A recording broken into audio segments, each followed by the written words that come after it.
Ward के सिलसिले में तमाम चीज़ों का जायज़ा, तमाम चीज़ों के बारे में हमारे कोलार नगर सभा के स्टैंडिंग कमेटी के चेयरमैन जो है जनाब फैरोज़ खान साहब है, जिन्होंने आप तमाम के सामने पूरी चीज़ों का खुलासा रखा है। इसके साथ साथ ख़ास हमारे तरफ से पूरे शहरियाने कोलार को एक बहुत ही अहम चीज़ के बारे में बात बताने जा रहे हैं। वो ये है कि हाल ही में जो कर्नाटका फूड डिपार्टमेंट की तरफ से BPL कार्ड होल्डर्स को जिनके पास भी है वो लोग income and cash certificate submit करना कर को बोलकर को जो ऐलान हुआ है, इस तमाम ये सिलसिले में कई लोगों के पास एक कन्फ्यूजन है।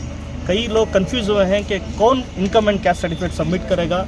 अगर घर में 6-7 लोग हैं, 8 लोग हैं, तो इनमें से किसकी इनकम एंड कैश सर्टिफिकेट को सबमिट करना है। ये तमाम चीज़ों की वजह से व्हाट्सएप के ज़रिए से बहुत सारा डिस्कशन चल रहा है। तो इस सिलसिले में हम तमाम लोगों से गुजारिश करते हैं कि सबसे पहली चीज़, इनकम एंड कैश सर्टिफिकेट अगर पहले कोई सबमिट किया है तो फिर एक मरतबा सबमिट करने की कोई ज़रूरत नहीं है।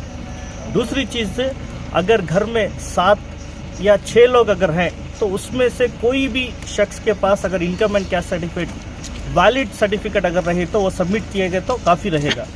ज़रूरी नहीं है कि जिसके नाम के ऊपर राशन कार्ड है, जिसके नाम के ऊपर राशन लिया जा रहा है, उन्हीं लोगों को सबमिट करना, ऐसा कुछ नहीं है। अगर 5 से 6 लोग हैं तो उनमें से किसी का भी एक income and cash certificate submit करें तो काफ़ी रहेगा। अगर 7 लोगों से ज़्यादा लोग राशन कार्ड के अंदर मौजूद है तो उस वक्त 2 लोगों की इनकम एंड कैश सर्टिफिकेट देना पड़ेगा।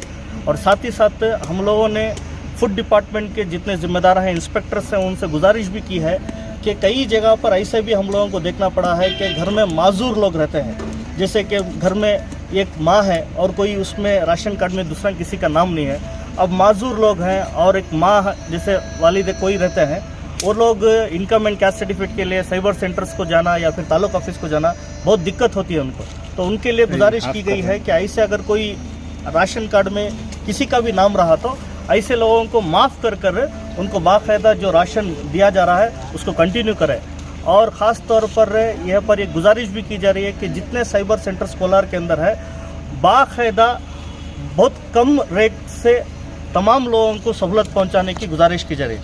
एक कन्फ्यूजन भी है कि कोई 600 रुपये भी ले रहा है, 800 रुपये ले रहा है, 500 रुपये ले रहा है, 1000 रुपये ले रहा है बोल करके। ऐसा अगर कोई कर रहा है तो उनसे गुजारिश की जाती है कि ऐसा ना करें। तमाम हमारे लोग ही हैं, पूरे कोलार के अंदर जितने लोग भी ज़िंदगी गुजार रहे हैं हमारे लोग ही हैं।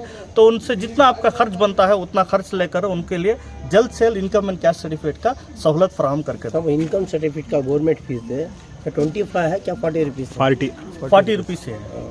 40 रुपीज़ होने के बावजूद ये साइबर वाला 600-1000 रुपये लगेगा। नहीं, उसमें क्या रहता है, ऑनलाइन प्रोसेस करने के बावजूद भी मैनुअल काम भी रहता है। तो हमारे साइबर सेंटर्स भी जाकर, साइबर सेंटर्स के पास जितने एप्लीकेशंस रहते हैं वो लोग फिर तालुक ऑफिस में जाकर भी कुछ ना कुछ काम करते हैं। उनकी मेहनत भी लगती है, लेकिन उनसे गुजारिश है कि कुछ कम रेट में, ज़्यादा चार्ज नहीं, कम रेट के ऊपर चार्ज कर फराहम करे तो अच्छा है।